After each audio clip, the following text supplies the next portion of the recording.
Good morning all of you. मैं रजनीश शर्मा कोणार्क परिवार में आपका बहुत बहुत स्वागत करता हूं। यहां पर हम साधारण ब्याज की क्लास लेने जा रहे हैं और साधारण ब्याज चक्रवृद्धि ब्याज दोनों को अलग अलग पार्ट में डिवाइड किया गया है।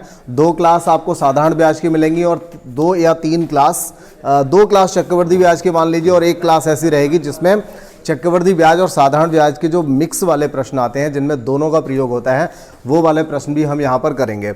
और देखिए, किस्तों से रिलेटेड जो प्रश्न रहेंगे उन प्रश्नों को हम चक्रवृद्धि ब्याज का जो मिक्स वाला आएगा उसमें रखेंगे लास्ट तक। मतलब ये 4 से 5 क्लासेस में आपको हर टाइप का प्रश्न मिल जाएगा। काफ़ी इंपॉर्टेंट, बेहद इंपॉर्टेंट चैप्टर है ये। तो ये सभी लोग जानते होंगे कि हमेशा किसी न किसी एग्ज़ाम में, जो भी एग्ज़ाम रहता है उसमें कोई ना कोई प्रश्न तो किसी भी तरीके का ज़रूर बनता है, चाहे वो आपका छोटे से बड़े लेवल का किसी भी तरह का एग्ज़ाम हो। यहाँ से एक प्रश्न, 2 प्रश्न, 3 प्रश्न, मतलब दोनों चैप्टर की अगर बात करें तो 3 प्रश्न तक बहुत आराम से आपको मिल जाएंगे। चलिए तो हम स्टार्ट करते हैं। अगर चैनल पर आप में से कोई भी नया है तो चैनल को एक बार सब्सक्राइब जरूर कर लीजिए। सबसे पहले हम यहाँ पर समझ लेते हैं कि साधारण ब्याज और चक्रवृद्धि ब्याज में किन शब्दों की हम बात करेंगे और इन दोनों में अंतर क्या होता है। बहुत ही कम समय में इसको समझेंगे। देखिए, एक बेसिक सी बात यहाँ पर मुझे बतानी है। जैसे मान लीजिए 1000 रुपया आपने किसी व्यक्ति को ब्याज पर दिया या फिर लिया, ठीक है। 1000 रुपया मान लीजिए आपने 10% पर दिया था, तो एक साल में अगर 10% आपको ब्याज मिलेगा तो 1000 का 10% कितना हुआ? 100 रुपया हुआ। तो इस तरह से 100 रुपया हुआ, यानी कि टोटल हो गया 1100। उसके बाद फिर से अगली साल 100 रुपया मिलेगा तो हो जाएगा 1200। तो इसी तरह से हर साल 100 रुपया बढ़ता रहेगा। हर साल का ब्याज जो है वो 10% यानी कि 100 रुपया आता रहेगा। लेकिन अगर हम बात चक्रवृद्धि ब्याज की करें तो वहाँ पर थोड़ा सा अंतर हो जाता है। अगर 1000 रुपये किसी भी जगह हम इन्वेस्ट करते हैं, अगर वो कंडीशन चक्रवृद्धि ब्याज की है, तो वहाँ पर ऐसा होता है कि अगले वर्ष का जो 100 रुपया आता है तो 1100 बनता है। मतलब एक साल में 10% आएगा तो ये 1100 रुपये बनेगा। लेकिन इससे अगले साल जब 10% यहाँ पर ऐड करेंगे तो 10%, जैसे हमने 1000 का 10% लिया था, 100 रुपया आया। हर बार 100 रुपया ऐड करते गए। जितने भी वर्ष आएंगे, चाहे 4 साल ले लो, 10 साल ले लो, 20 साल, हर साल 100 रुपया ब्याज आता रहेगा, अगर बात हम साधारण ब्याज की करें। लेकिन यहाँ पर हम बात चक्रवृद्धि ब्याज की कर रहे हैं। तो चक्रवृद्धि ब्याज में क्या होता है, अगर 1000 रुपये पे 10% यानी कि 100 रुपया इंक्रीज होकर के मिश्र धन जो बना 1100 रुपये बना, तो अगली बार जो 10% रहेगा वो 1100 का रहेगा, यानी कि 110। तो यहाँ पर 1200 ना होकर के रुपये हो जाएंगे 1210, ठीक है। इसी तरीके से अगली बार फिर से 1210 का 10% यानी कि 121 रुपया ऐड होगा तो ये बन जाएगा 1331। तो इस तरह से यहाँ पर होता है। मतलब चक्रवृद्धि ब्याज में सीधी सी बात होती है, अगर वार्षिक देय है तो हर साल जितना भी ब्याज बनता है तो उस ब्याज पर और धन पर, यानी कि टोटल जो मिश्र धन बनकर के तैयार होता है, पूरे मिश्र धन पर ब्याज देना पड़ता है। ये कंडीशन होती है चक्रवृद्धि ब्याज में। जबकि साधारण ब्याज में चाहे कितने भी वर्ष की बात करें, हमेशा ब्याज बराबर देना पड़ेगा। लेकिन चक्रवृद्धि ब्याज में जो मूलधन होता है, हर बार अगले साल जितना भी मिश्र धन बनता है हम उसी को मूलधन मान लिया करते हैं, ठीक है। तो इसी पर हमेशा ब्याज रहेगा। तो यहाँ पर जो शब्द हैं ज़्यादातर तो मैंने यहाँ पर डिस्कस कर ही दिए और आपको सब पता होंगे। मूलधन जो होता है इसको हम पी से डिनोट करते हैं। किससे डिनोट करेंगे? पी से डिनोट करेंगे। पी मतलब प्रिंसिपल होता है और मूलधन हो गया यहाँ पर। इसके बाद में देखिए मिश्र धन को ए लिखेंगे, ए फॉर अमाउंट, यानी कि ये मिश्र धन हो गया। और ब्याज तो आप जानते ही हैं, साधारण ब्याज को हम SI लिखेंगे और चक्रवृद्धि ब्याज को लिखेंगे CI, यानी कि कंपाउंड इंटरेस्ट, ठीक है। दर R हो जाएगा, स्मॉल या कैपिटल कुछ भी लिख सकते हैं, और समय आपका यहाँ पर T। तो देखिए यहाँ से हम बात तो सिर्फ साधारण ब्याज की करेंगे क्योंकि समय बिल्कुल खराब नहीं करके सीधा सीधा हम एक फॉर्मूला बस आपको दिया जा रहा है यहाँ पर। साधारण ब्याज बराबर मूलधन गुणा दर गुणा समय बटे 100। ये जो फॉर्मूला है, अगर आप चाहें तो पूरा का पूरा चैप्टर सिर्फ और सिर्फ इसी फॉर्मूले से हो जाएगा। पूरा चैप्टर इसी फॉर्मूले से हो जाएगा। एक भी नया फॉर्मूला आपको पढ़ने की ज़रूरत नहीं है इस पूरे चैप्टर में। तो SI बराबर PRT अपॉन 100, यानी कि चक्रवृद्धि साधारण ब्याज बराबर मूलधन गुणा दर गुणा समय बटे 100। ये आपको याद कर लेना है बस, ठीक है। इसके बाद हम सीधा स्टार्ट करेंगे। मिश्र धन का मतलब आप सभी लोग जानते ही होंगे। जब मूलधन जो होता है, मूलधन पर जितना भी ब्याज आता है, मान लीजिए 1000 रुपया मूलधन था, 100 रुपया ब्याज आ गया, तो 1000 + 100 जो टोटल 1100 बना, वो 1100 क्या हो जाएगा, अमाउंट हो जाएगा, यानी कि मिश्र धन हो जाएगा। ठीक है, तो हम यहाँ पर सिर्फ साधारण ब्याज की बात करेंगे और साधारण ब्याज से रिलेटिव जो भी साधारण सवाल हैं उनको हमने यहाँ पर लिया हुआ है। तो अभी बेसिक जो क्वेश्चंस हैं उनको समझिए। अगर कोई भी फर्स्ट टाइम भी पढ़ रहा होगा तो ये मान के चलिए कि एक एक प्रश्न को बहुत ही चुन करके रखा गया है, एक एक स्टेप करके आपको चीज़ें समझ में आ जाएंगी। गारंटी के साथ पूरी क्लास में कोई ऐसा प्रश्न नहीं बनेगा जो आपको समझ में ना आए, लेकिन बस ठीक से समझना जरूर पड़ेगा। तो देखिए पहला प्रश्न है और ये देखिए किस तरह से प्रश्न को फ्रेम किया जाता है, कैसे करके ये बनाता है उसको देख लेते हैं। इसको कैसे फ्रेम किया गया है। एक धनराशि है 5000 रुपया। ठीक है, एक धनराशि है 5000 रुपया। तो इसमें सबसे पहले सिर्फ देखते रहिए इसको, ठीक है, अच्छे से देख लो। एक धनराशि है 5000 रुपया और ये कह रहा है कि उसका 5% वार्षिक ब्याज की दर से 2 वर्ष में साधारण ब्याज कितना हो जाएगा। मतलब पहले सवाल को समझिए, उसने क्या दिया कि 5000 रुपया है, 5% दर पर दिया जाता है, वो भी कैसा, वार्षिक पर, 2 साल के लिए दिया जाता है। तो पूछा है कि साधारण ब्याज बताइए कितना होगा। बहुत बच्चे ऐसे रहे होंगे जिन्होंने इसको ओरल कर लिया होगा, लेकिन जो फर्स्ट टाइम बार बार इसे देख रहे हैं कैसे करा जाएगा, कैसे इस फॉर्मूला लगेगा, वो लोग समझ लें इसको।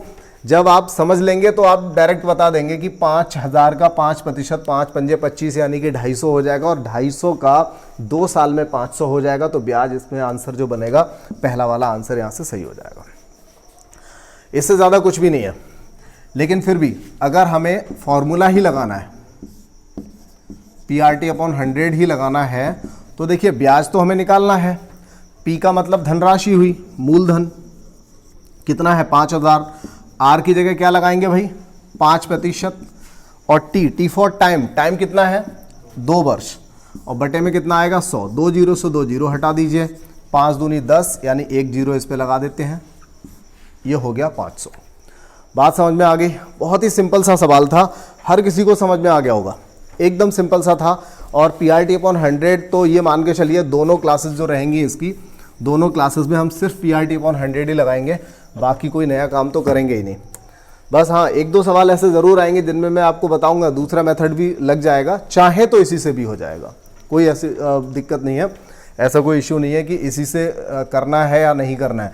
वैसे हालांकि कुछ लोग ऐसे भी होते हैं जो इनको शॉर्ट तरीके बताने की कोशिश के चक्कर में इस पूरे चैप्टर को 20 से 22 फार्मूले में निपटाते हैं, जहाँ थोड़ी सी लैंग्वेज बदली फार्मूला बदल जाता है। लेकिन मैं आपको सलाह दूंगा कि आप किसी भी फार्मूले को मत बदलिए, थोड़ा सा वर्क जरूर करिए और फार्मूले मत बदलिए, क्योंकि फार्मूले जो होते हैं जब एग्जाम में बैठेंगे तो वहाँ पे समस्या आती है, कौन सा फार्मूला कहाँ पे लगेगा, कई बार वो गलत जगह पे लग जाता है। ये बहुत ही साधारण सी बात हो गई कि आपको सिर्फ एक ही फार्मूले से पूरा चैप्टर निपटा लेना है, ये बहुत बड़ी बात होगी अपने आप में, एक ही फार्मूले से। यानी आपको रटने की बिल्कुल भी आवश्यकता नहीं है कि किस तरह का सवाल आएगा और हम क्या लगाएंगे, सिर्फ एक फार्मूला और पूरा चैप्टर खत्म।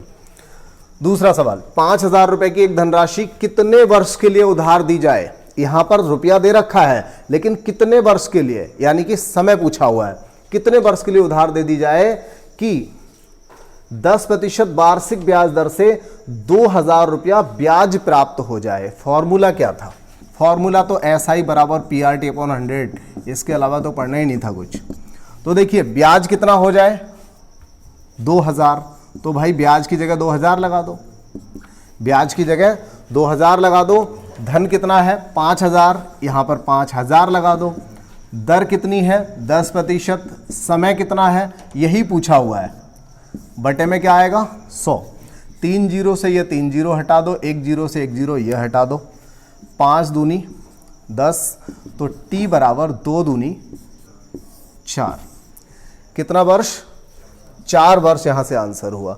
फॉर्मूला बस ऐसे रखना है, वैल्यू जो दे रखी है उसको रखना है, जो पूछा गया है उसको हम कैलकुलेट कर लेंगे। देखिए ऊपर नीचे को हम काट सकते हैं, ठीक है, इनको हम काट सकते हैं, इन दोनों को भी काट सकते हैं। क्यों काट लेंगे, क्योंकि जब भी हम क्रॉस मल्टीप्लाई करते हैं तो ये वाली जो संख्या होती है बटे में चली जाती है, तो बटे वाले से तो ये कट ही जाएगा। मतलब हम इन दोनों को काटें या इन दोनों को काटें, आपस में बात एक ही होती है, तो इनको हम काट लेते हैं, चाहे इससे इसको काटिए, चाहे इससे इसको काटिए, या नीचे नीचे की संख्याओं को काटिए, इसको हम काट सकते हैं, ठीक है।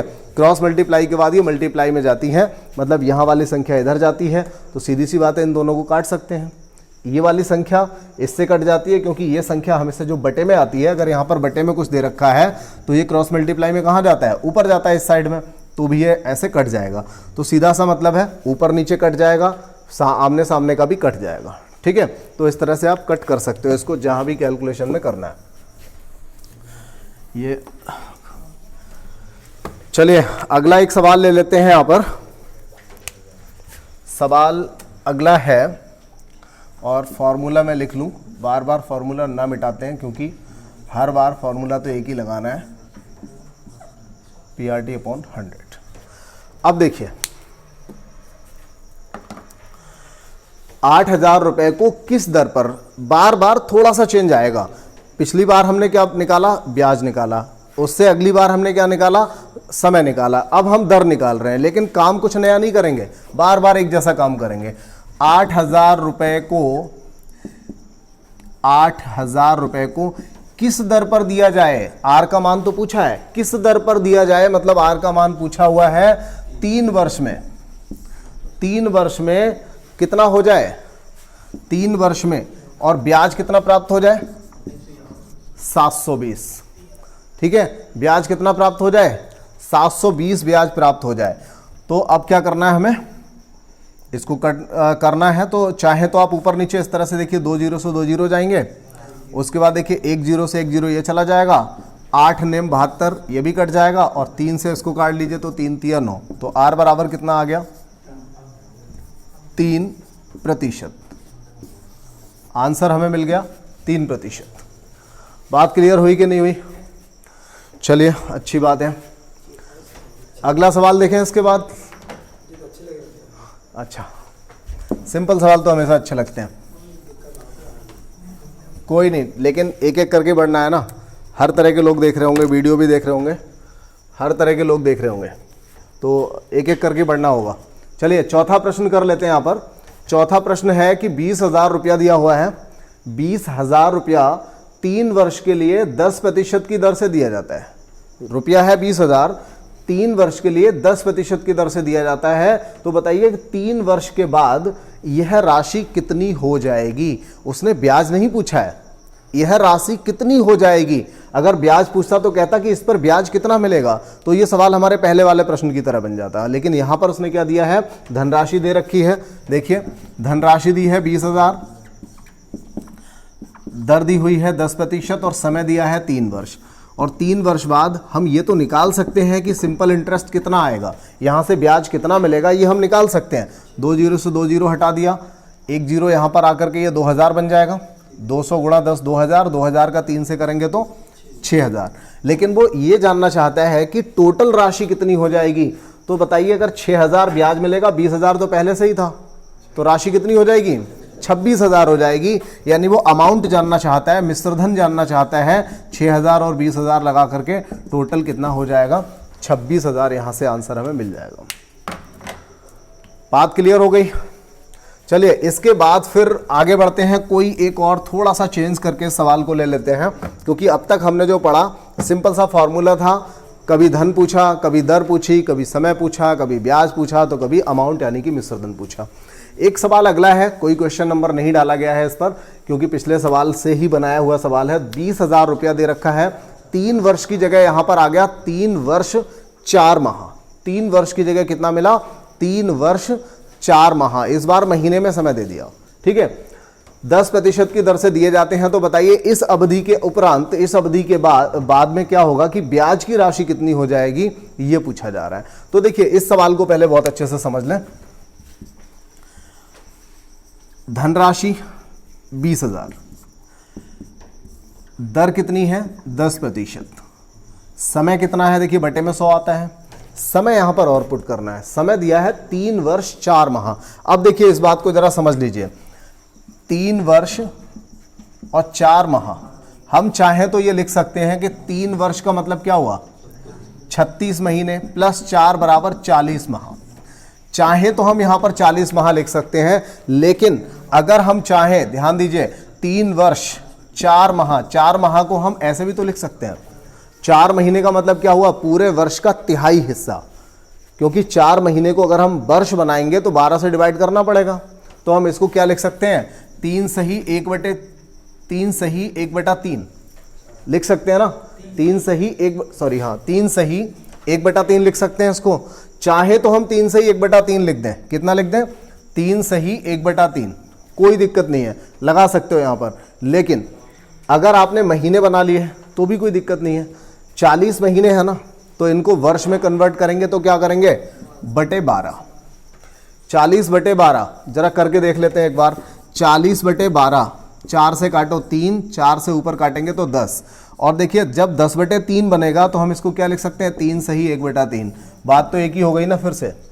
तो चाहे आप पहले ही कन्वर्ट कर लीजिए, अदरवाइज टोटल जब मंथ आ जाते हैं तो टोटल मंथ बनाने के बाद आप 12 से डिवाइड कर दीजिए, बात एक ही है। ये थोड़ा आसान लगता है, ये जो मंथ वाला जो सिस्टम है थोड़ा सा आसान लगता है, इसी तरह से करिए।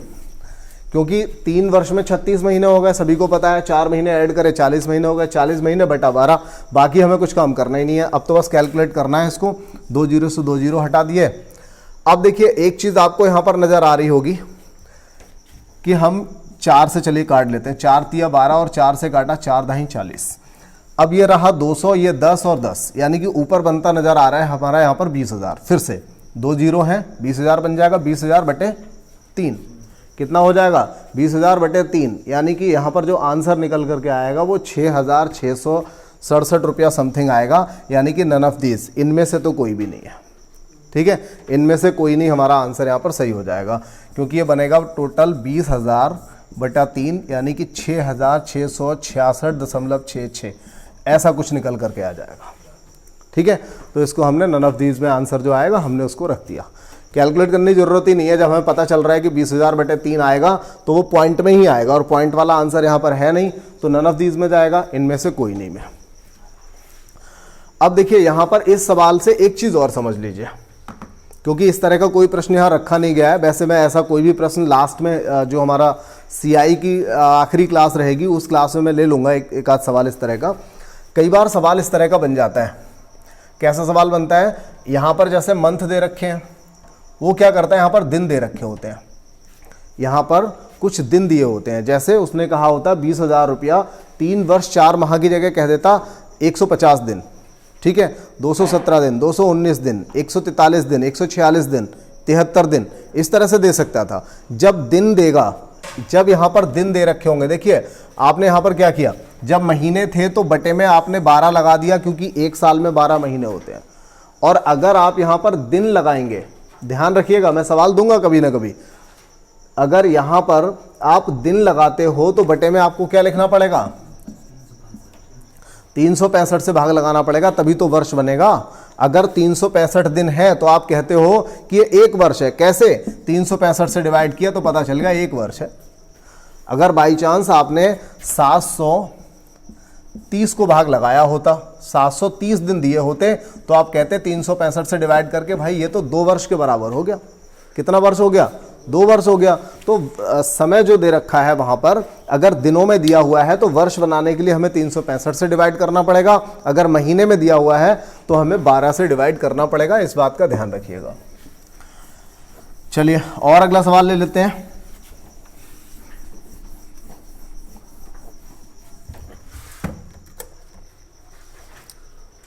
ठीक है, 2,000 रुपए का 5% वार्षिक ब्याज दर से 10 वर्ष का साधारण ब्याज उतना ही है, कितना है?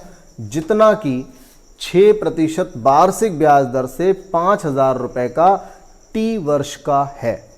तो T का मान बताइए। एक बार दोबारा समझ लें, सवाल में कुछ भी नहीं है, मतलब एक जो सवाल है उस सवाल के अंदर 2 सवालों को मिला दिया गया है। वो कहना चाहता है कि 2,000 का 5% से 10 साल का जितना ब्याज निकालोगे उतना ही ब्याज आएगा अगर आप 5,000 रुपए का T वर्ष के लिए 6% से निकालो। दोनों कैसे आएंगे? बराबर आएंगे। तो देखिए अब जब ये वाली कंडीशन आ जाती है तो हम यहाँ पर क्या करते हैं, PRT को लगा लेते हैं इस तरह से, P1 R1 T1, क्योंकि कंडीशन 2 हो गई। सवाल में 2 कंडीशन है, एक बार ये धन दे रखा है, एक बार ये वाला धन दिया है, एक बार ये वाली दर दी है, एक बार ये दे रखी है, एक बार इतना वर्ष दिया, एक बार T वर्ष दे रखा है। 2 कंडीशन हो गई। तो P1 R1 T1 बटे 100 और एक बार P2 R2 T2 बटे 100। अब ध्यान रखने वाली बात ये 100 से 100 कट जाएगा, तो हम क्या करेंगे फिर? जब भी ऐसा सवाल आएगा, जब भी ये कहेगा कि इतने रुपए का ब्याज उतना ही होगा जितना कि दूसरी कंडीशन पे ब्याज है, तो हम क्या करेंगे, पीआरटी बराबर पीआरटी लगा देंगे दोनों ही कंडीशन का। ठीक है, बाकी कुछ करने की जरूरत नहीं है।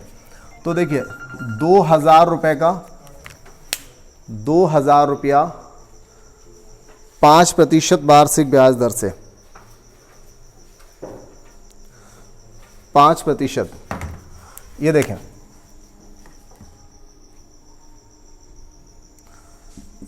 5% वार्षिक ब्याज दर से 10 वर्ष में बराबर, दूसरी कंडीशन क्या दी है, फिर है 5000 रुपया टी वर्ष और 6%। देखो 3 जीरो से 3 जीरो, 5 से 5 गया, ठीक है, 5 से 5 गया और इधर बचा है 6, तो टी का मान हमें निकालना है। यहाँ हो गया, देखिए 2 का 10 से गुणा करेंगे 20 और ये वाला 6 जाएगा बटे में, 20/6 या फिर 10/3। आंसर क्या हो जाएगा यहाँ से 10/3, 10/3 वर्ष की बात हो रही है। आंसर यहाँ से डी वाला निकल आएगा, नन ऑफ दीज, क्योंकि यहाँ पर ऐसा कोई भी आंसर नहीं दिया है।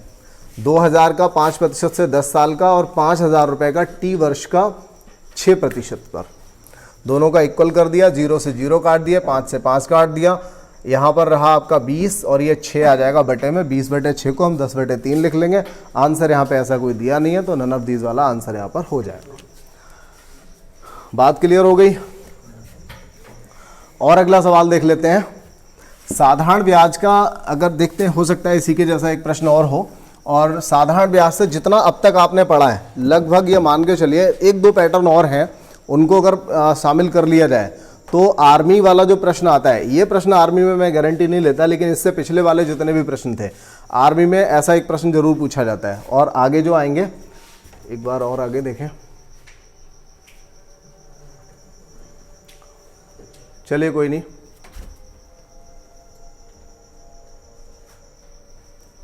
छठा प्रश्न,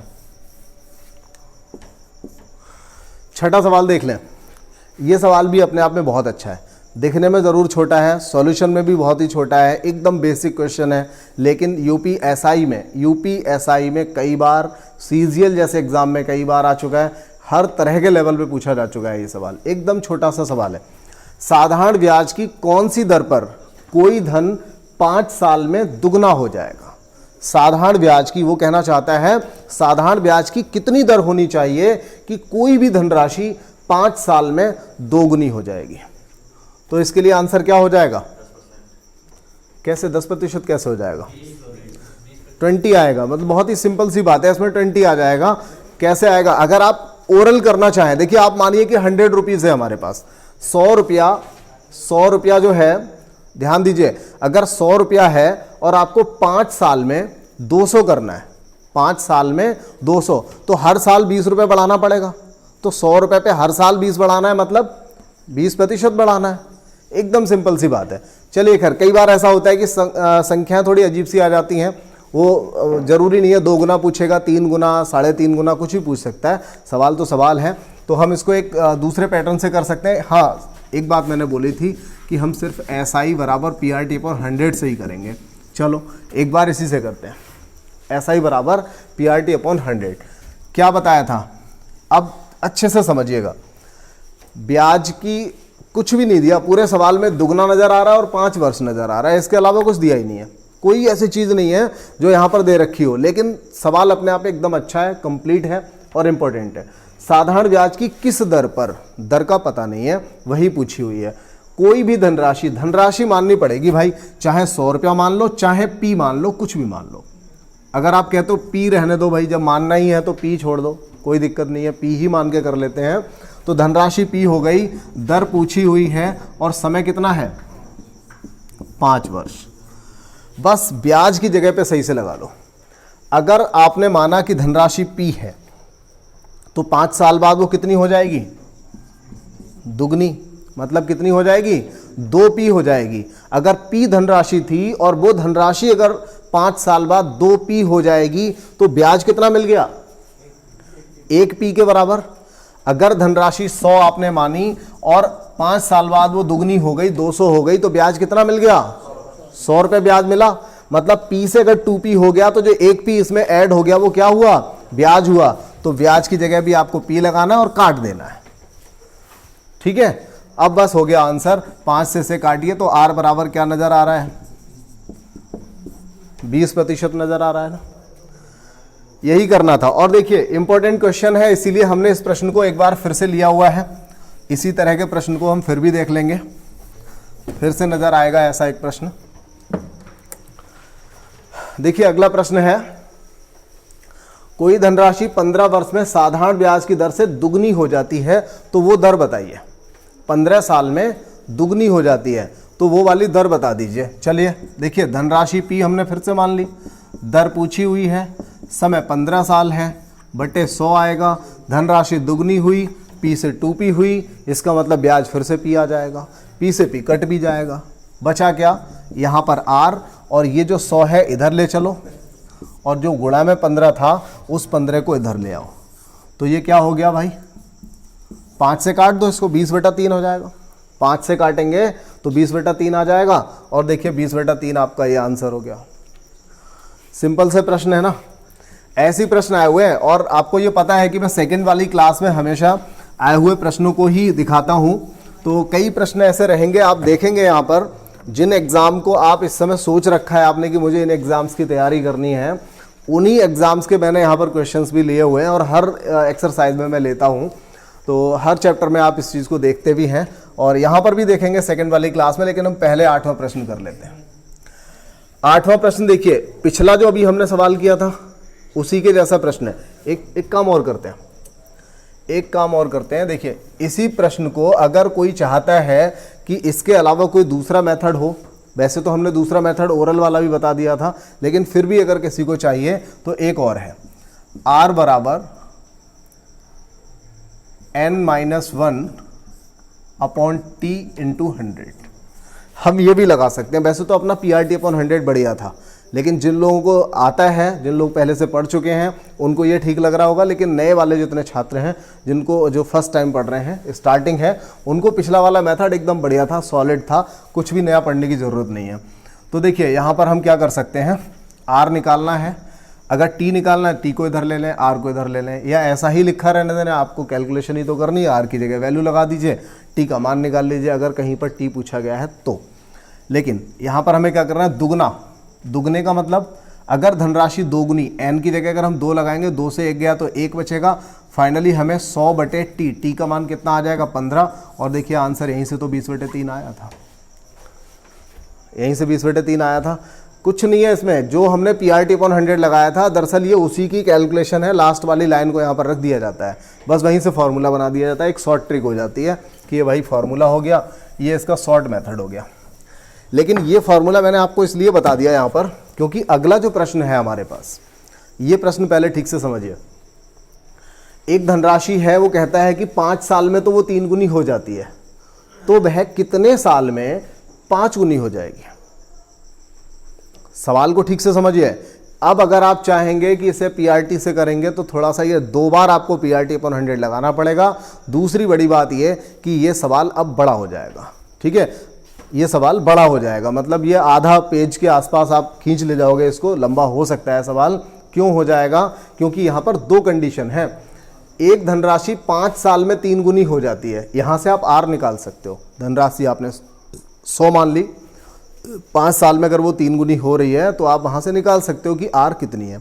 लेकिन अगली बार वही कंडीशन आप फिर से PRT/100 लगाओगे तो ये सवाल थोड़ा सा बड़ा लगेगा, कैलकुलेशन में थोड़ा सा बड़ा ज़रूर हो जाएगा। तो इसके लिए हम यहाँ पर एक नई चीज़ सीख लेते हैं, क्योंकि जहाँ पर समय ज़्यादा लग रहा है वहाँ पर नई चीज़ सीखने में कोई बुराई नहीं है। n1-1/t1 बराबर n2-1/t2। बहुत ही बेहतर सा, एकदम सिंपल सा फॉर्मूला आपके सामने है, ठीक है। ये तब लगाएंगे जब वो 2 कंडीशन उसने दे रखी हो। कह रहा है 1 साल में 5, एक बार कह रहा है कि 5 साल में 3 गुना, तो कह रहा है बाद में कि कितने सालों में 5 गुना हो जाएगा। ये जब पूछ रहा है तो हम ये वाला फॉर्मूला लगा देंगे। और देखिए पहले कह रहा है 3 गुना, तो 3 से 1 गया 2, अगर यहाँ हम 3 लगाएंगे, n1 n2 का मतलब यहाँ पर क्या है 3 गुना, और इधर कितना है 5 गुना। 3 गुना 5 गुना जितना कह रहा है ये n1 और n2 है। अब देखिए जब आप n1 की जगह 3 गुना लगाएंगे तो 3 - 1 बराबर क्या रह जाएगा 2 रह जाएगा, बटे t1। भाई कितने सालों में हो रहा है ये काम, 5 सालों में। देखिए पहली कंडीशन को लगाया हमने, 5 साल में 3 गुना, 3 गुना 5 साल में, तो 3 माइनस 1 2 रह जाएगा बटे में 5 साल। आगे कह रहा है 5 गुना, तो देखिए जब यहाँ 5 लगाएंगे तो 5 माइनस 1 कितना रह जाएगा ऊपर 4 बटे T2, क्योंकि कितने सालों में यही पूछा गया है। अब देखिए 2 से काटा 2 दूनी 4 और क्रॉस मल्टीप्लाई करेंगे तो T2 एक कम T2, यानी कि T2 बराबर क्या हो जाएगा 5 दूनी 10 वर्ष। ये आंसर हुआ। इसको अगर हम इस वाले फॉर्मूले से करते हैं ना सवाल, तो ये सिंपल हो रहा है, क्योंकि PRT/100 जितना ही लगभग समय लगा, लेकिन अगर हम इसे PRT/100 से करेंगे तो ये डबल टाइम ले जाएगा, क्योंकि हमें PRT/100 वाला जो फॉर्मूला है वो यहाँ पर 2 बार लगाना पड़ जाएगा। ठीक है, 2 बार लगाना पड़ेगा, इसलिए बेहतर होगा कि आप इस तरह के सवाल को इस वाले फॉर्मूले से पढ़िए। अब देखिए एक चीज़ और समझ लें, हो सकता है आगे इस तरह का कोई प्रश्न ना हो। एक धनराशि 5 वर्ष में 3 गुनी हो जाती है, इसने ये बोला। कई बार ये हो सकता है वो कहेगा कि एक धनराशि 10% ब्याज दर से 3 गुनी हो जाती है, ये भी कह सकता है। वो समय का रोल ना हो, जैसे आप इस पूरे सवाल में देख रहे होंगे कि इस पूरे सवाल में आपको यहाँ पर परसेंटेज का मतलब दर का रोल दिखाई नहीं दे रहा होगा। पूरे सवाल में कहीं पर कोई दर की बात कही है नहीं कही गई है ना। यहाँ पर दर को हमने निश्चित मान लिया है, मतलब दोनों ही कंडीशन के लिए दर यहाँ पर समान रहेगी। ठीक है, तो ऐसा सवाल भी तो बन सकता है जिसमें समय समान रहा हो, जिसमें सिर्फ दर की वजह से ही 2 गुना और 5 गुना पूछा गया हो। ठीक है ना, तो जब ऐसी सिचुएशन आएगी तो भी हमें कुछ नया नहीं करना है, हमें यहाँ पर T1 T2 की जगह ही R1 R2 लगा देना है। ठीक है, नया कुछ नहीं करना। अगर उसने समय दे रखा है तो बटे में हम समय लगाएंगे, और अगर उसने समय ना दे करके यहाँ पर प्रतिशत दर दे रखी होती तो हम क्या करते, यहाँ पर R1 और R2 लगा लेते, बस हमारा आंसर निकल आएगा। तो ऐसे प्रश्नों को आप सॉल्व कर लीजिएगा। देखते हैं शायद अगला प्रश्न इसके जैसा हो।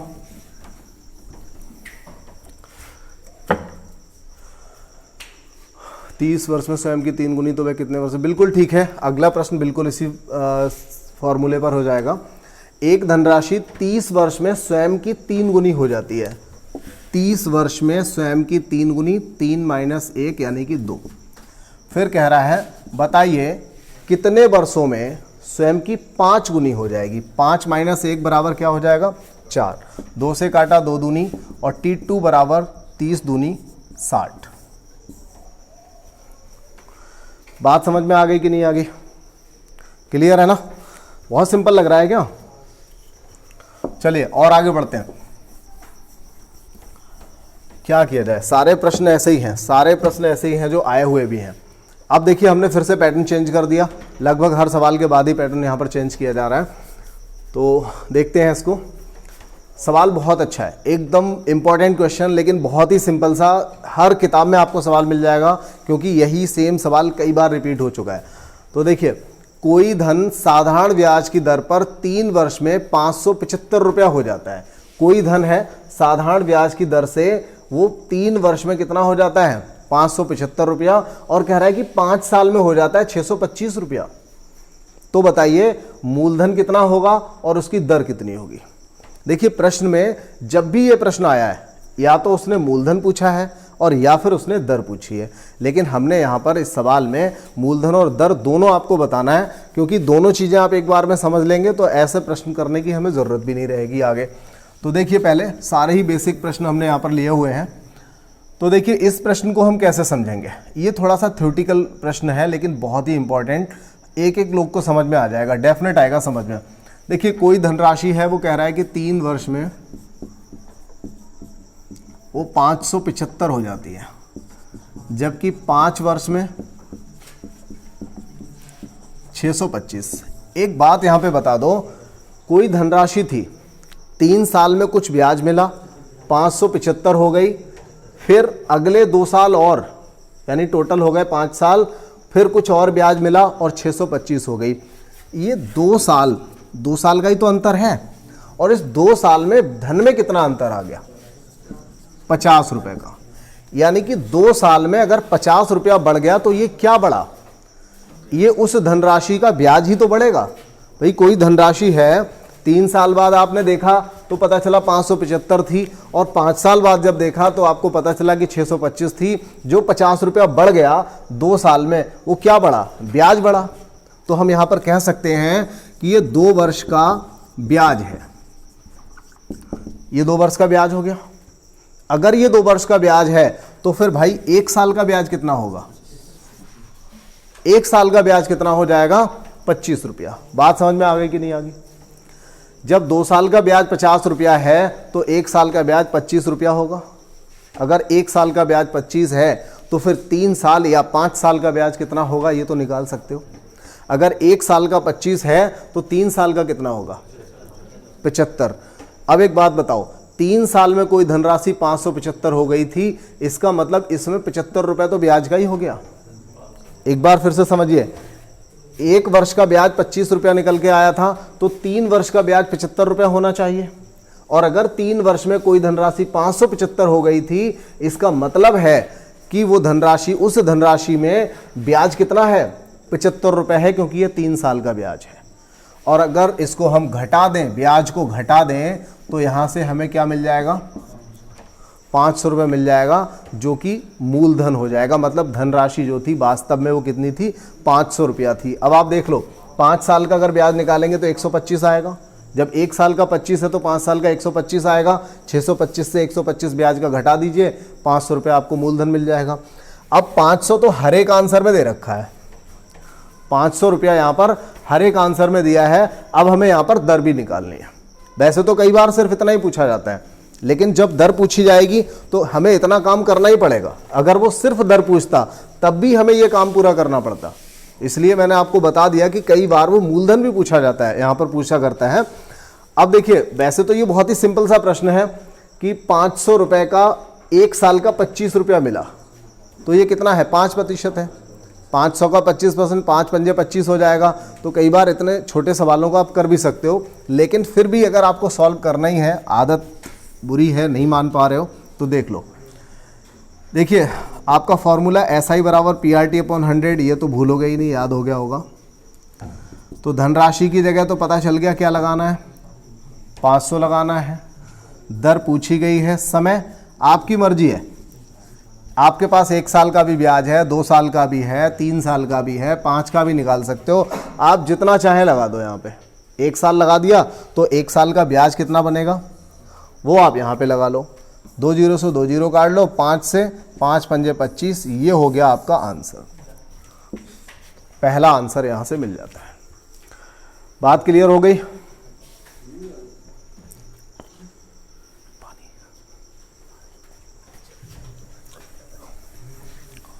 चलिए, समझ में आ गया होगा ये सवाल। तो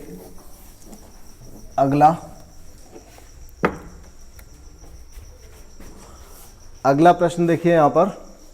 ये बहुत ही इंपॉर्टेंट प्रश्न है जो आपके सामने है।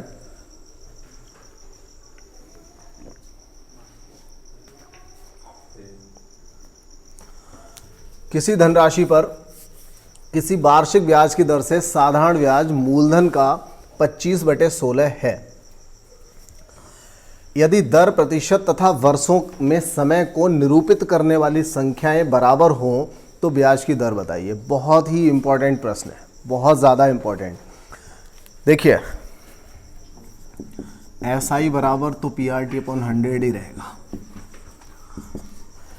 वो कहना चाहता है कि किसी धनराशि पर, कोई भी धनराशि है, X, Y, Z, P, 100, 1000, कुछ भी मानिए, कोई धनराशि है, उस धनराशि पर किसी भी वार्षिक ब्याज दर से, वो दर ही पूछी गई है, किसी वार्षिक ब्याज दर से साधारण ब्याज मूलधन का 25/16 है। तो मूलधन कितना है? अगर मूलधन आप कहते हो P मानेंगे तो फिर ब्याज कितना हो जाएगा? मूलधन का 25/16। बात फंसी कि नहीं फंसी है बता दो। किसी धनराशि पर किसी वार्षिक ब्याज दर से साधारण ब्याज मूलधन का, अब मूलधन आप P मानो, X मानो, 100 मानो, 1000 मानो, कुछ भी मान लो, उस मूलधन का की जगह गुणा आ जाएगा। मूलधन का 25/16 आपको क्या मानना पड़ेगा? ब्याज मानना पड़ेगा। मान लिया यहां पर। अब आगे क्या बोलता है? तथा वर्षों में, मतलब दर तथा समय, दर तथा समय को निरूपित करने वाली संख्याएं बराबर हैं। इसका मतलब है कि अगर 5% दर पर दिया जाता है तो 5 वर्ष को दिया जाता है। 10% कह रहा है तो समझ लो 10 वर्ष भी कह रहा है। अगर 20% कह रहा है तो 20 वर्ष को दे रहा है। मतलब दर और समय जो है वो बराबर है। ठीक है। तो यहां पर दर और समय दोनों की जगह हम चाहें तो टी लिख लें और या फिर दोनों की जगह आर या आर लिख लें, कुछ भी लिख सकते हैं, क्योंकि दोनों ही कैसे हैं, बराबर हैं। चाहे वो समय पूछेगा तो भी उतना ही निकल करके आएगा, दर पूछेगा तो भी उतनी निकल करके आएगी, क्योंकि उसने पहले ही कह रखा है समय तथा दर को निरूपित करने वाली जो संख्याएं हैं वो बराबर हैं, सेम संख्याएं हैं। ऐसा हो जाता है ना, कोई धन है 5 साल को दिया गया और 5% पर भी दिया गया, तो बस उस तरह की कंडीशन है यहाँ पर। अब देखें, p से p कट जाएगा, ये t² हो गया, ये वाला 100 इधर जाएगा तो क्या बनेगा 2500/16। तो t² बराबर अगर 2500/16 है तो t बराबर क्या हो जाएगा, अंडर रूट में आ जाएगा ये, यानी आंसर क्या बन जाएगा, अगर यहां से हम आंसर लिखें तो 2500 का 50 रह जाएगा और 16 का 4, यानी 12.5 आंसर यहां से हो जाएगा। सी आंसर यहां पे करेक्ट हो जाएगा। बताइए, बात समझ में आ गई, क्लियर हो गया? चलिए ठीक है, 11वां प्रश्न हमने यहां पर कंप्लीट कर लिया है और इसके बाद अगला प्रश्न और ले लेते हैं।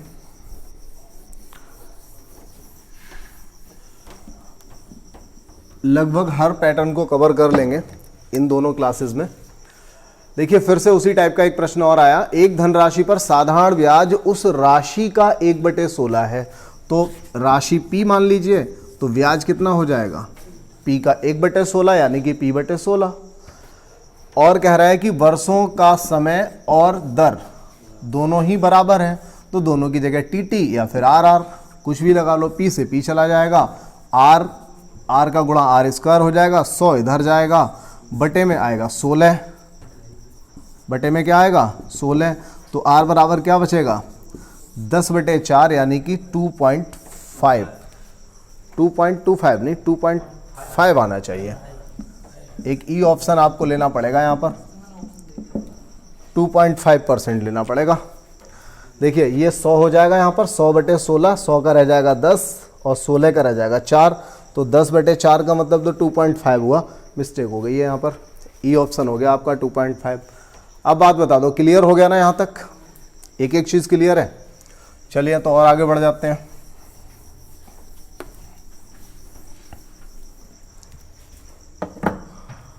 चलिए, अगला प्रश्न है, देखिए अगला एक प्रश्न और मिला। 2 बराबर राशियां बराबर हैं 2 वर्ष और 3 वर्ष के लिए 8% वार्षिक ब्याज दर पर उधार ली जाती है। 8% वार्षिक ब्याज दर पर उधार ली जाती है, यानी कि दोनों ही राशियां बराबर हैं और दोनों ही राशियों को 8% पर लिया जाता है।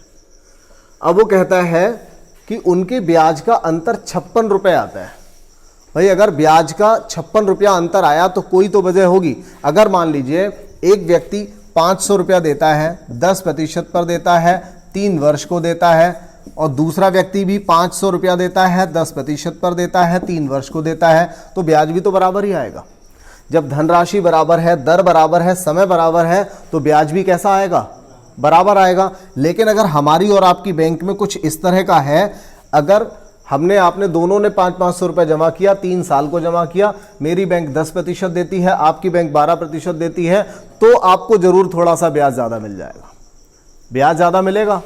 ठीक है, तो इस सवाल को ना बिल्कुल आप मतलब इसको थोड़ा सा समझो, ज़्यादा दिल पे मत लो, सवाल कठिन है ही नहीं। अब तक जो करते आ रहे थे ना, पहला जो प्रश्न किया था, बस वैसा सवाल है ये, बिल्कुल भी ध्यान नहीं देना है इस पर, जरा सी बात समझनी है और आ जाएगी बात समझ में। यहाँ पर वैसे तो दिखने में ऐसा लग रहा है कि 2 जगह PRT/100 लगाना पड़ेगा, 2 अलग अलग जगह लगाया जा रहा है। 2 बराबर राशियां हैं, 2 वर्ष और 3 वर्ष के लिए दी जा रही हैं 8% पर, और दोनों के ब्याजों का अंतर 56 है। ऐसा लग रहा है एक बार PRT/100, दूसरा वाला माइनस करके दूसरा वाला PRT/100 बराबर 56 लगाना पड़ेगा। हो तो ऐसे भी जाएगा, लेकिन बहुत ही आसान सा सवाल है। देखिए, सिर्फ आप ये सोचिए, धनराशि जो भी होगी, उस धनराशि को अगर हम, धनराशि भी इक्वल है, दर भी इक्वल है, तो आखिर ये 56 रुपए का जो अंतर आ रहा है क्यों आ रहा है? ये 56 रुपए का जो अंतर आ रहा है ये क्यों आ रहा है? ये सिर्फ इसलिए आ रहा है क्योंकि एक धनराशि 2 साल को दी जा रही है, एक धनराशि 3 साल को दी जा रही है। ये जो 56 रुपए का अंतर आया है, ये 1 साल के ब्याज की वजह से अंतर आ रहा है। तो ये मान के चलिए उस धनराशि का 8% पर 1 साल का जो ब्याज है यही 56 रुपया है।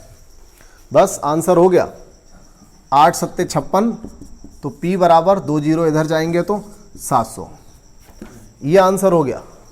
कैसे कर दिया इसको? क्योंकि धनराशि इक्वल थी तो हमने कहा भाई P धनराशि पर ही मान लीजिए, लेकिन 8% दोनों की दर है तो कोई फर्क पड़ेगा नहीं। फर्क अगर पड़ रहा है तो किस बात का पड़ रहा है? एक बार 2 साल को और एक जगह 3 साल को दिया जा रहा है, तो 1 साल की वजह से ही तो 56 रुपए का अंतर आ रहा है। तो उस P धनराशि पर 8% से 1 साल का जो अंतर आ रहा है वो 56 रुपया आ रहा है। तो यहां से 8 सत्ते 56 हो गया, 2 जीरो इधर गए तो 700 हो गया। ठीक है, एकदम सिंपल हो गया। PRT अपॉन 100 से ही हल्की सी कैलकुलेशन। और अगला प्रश्न देखें। अगला एक सवाल और है। एक धनराशि साधारण ब्याज की समान दर पर, देखिए ये सवाल वही बन गया जो हमने पीछे अभी किया था, 500 वाला जो एक आंसर आया था। एक धनराशि साधारण ब्याज की समान दर पर 2 वर्ष में 840 रुपया हो जाती है और 8 वर्ष में हो जाती है, गलत लिखा हुआ है यहाँ पे, 8400 होना चाहिए और या फिर ये 1260 होना चाहिए। चलिए कोई बात नहीं, करके देख लेते हैं। आंसर आएगा तो ठीक है, नहीं आएगा तो ई आंसर तो हो ही जाएगा। ठीक है ना। देखिए 2 साल में अगर कोई धनराशि 840 नहीं हो सकती, 8400 मान लीजिए, 8400 और ये 1260, क्योंकि डिफरेंस थोड़ा ही तो आएगा दोनों में। तो देखिए अगर यहाँ पर 8400 है और ये 1260, तो ये 6 वर्ष का ब्याज ही तो आएगा। यहाँ पर ये जो अंतर आया ये 6 साल का ब्याज आएगा। तो 2600 और 1600 कितना हो जाएगा? 4200। 2600 और 1600 मतलब इन दोनों का डिफरेंस कितना आएगा? 4200 आएगा। तो 6 साल का अगर ब्याज इतना है तो भाई 1 साल का ब्याज कितना हो जाएगा? 700 रुपया। अभी देखिए अगर 1 साल का 700 है तो 2 साल का कितना हुआ? 1400। इसमें से 1400 माइनस कर दो तो मूलधन कितना आ जाएगा? 7000 आ जाएगा ना। ऐसा प्रश्न अभी हमने किया था। अब इसके बाद हमें क्या करना था? PRT अपॉन 100 लगाना था। 7000 रुपए पर कितने प्रतिशत से 1 साल का ब्याज 700 बनेगा? 2 जीरो से 2 जीरो, 1 जीरो से 1 जीरो और 7 ढाई 70, 10% आंसर हो गया। गैस हम लोगों का सही था, हमारा गैस सही निकला। यहीं पर 8400 होना चाहिए था। ठीक है, तो 1 जीरो आप यहाँ पर अपनी तरफ से शामिल कर लेंगे। तो ऐसा प्रश्न हमने एक और भी किया था, ये उसी की तरह एक अगला प्रश्न हो गया। उम्मीद है मुझे सभी लोगों को ठीक से समझ में आ गया होगा। ई ऑप्शन की जरूरत नहीं पड़ी यहाँ पर।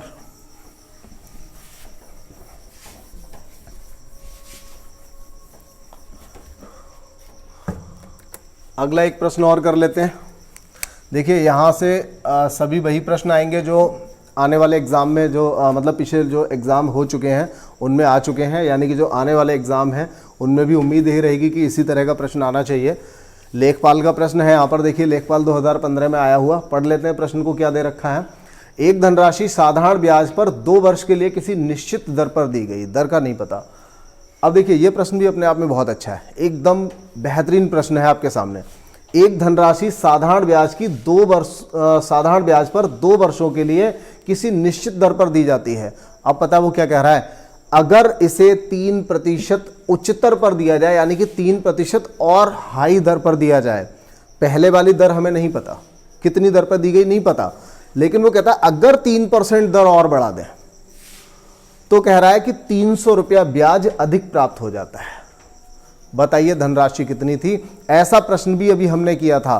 ध्यान करिए, जिसका 700 आंसर आया था, ध्यान करो, जिसमें हमने बताया था आपको कि अगर 8% दर है तो आखिर अंतर आ क्यों रहा है 56 रुपये ब्याज का? वो आ रहा है 2 साल और 3 साल की वजह से। और यहां पर क्या हो रहा है?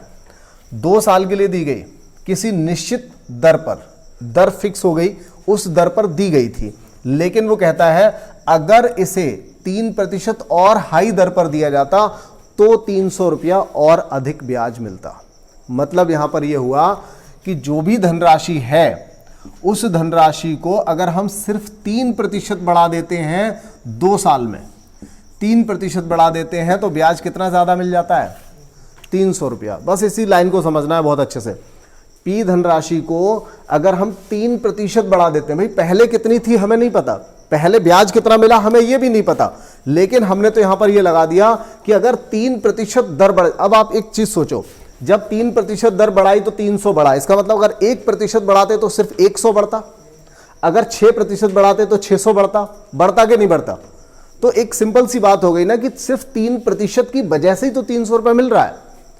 तो यहां पर हम लगा देंगे कि P धनराशि पर 3% की वजह से 2 साल में हमें 300 रुपए मिला। तो आखिर ये धनराशि थी कितनी? तो देखिए 3 दूनी 6, 6 हो गया ना, 6 से इसको काटिए, 6 पंजा 30, तो P बराबर, ये 2 जीरो इधर जाएंगे, धनराशि क्या हो गई?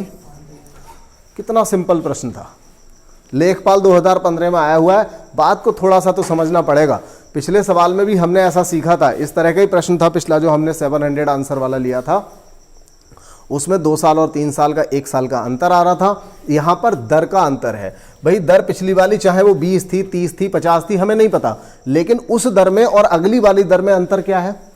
3% का, क्योंकि पहली वाली दर से 3% बढ़ाया जा रहा है और उसी की वजह से 300 रुपए ब्याज में अंतर आ रहा है। तो 3% बराबर हम किसके लगा देंगे? 300 रुपए ब्याज के बराबर। तो 3% से 2 साल का 300 रुपए का अंतर जो ब्याज का आ रहा है उसके इक्वल लगा दिया और सवाल यहां से खत्म भी हुआ। तो देखिए इसी तरह के जो प्रश्न रहेंगे अगली क्लास में भी लेंगे। यहां पर हम इस क्लास में 16 प्रश्न अब तक कर चुके हैं, एक प्रश्न ऐसा भी था जिसपे नंबर नहीं पड़ा हुआ था। तो यहाँ पर इस क्लास में इतना ही रहेगा और सेकंड वाली क्लास में आपको अगले प्रश्न मिलेंगे, लेकिन अगले जितने भी प्रश्न होंगे सब के सब आए हुए प्रश्न आप देखेंगे। और इस पूरी क्लास में आपने बेसिक तो सीख ही लिया होगा, हालांकि कुछ सवाल ऐसे भी होते हैं CI SI के कॉमन होते हैं, उन प्रश्नों को भी लेंगे, लेकिन वो CI के लास्ट में।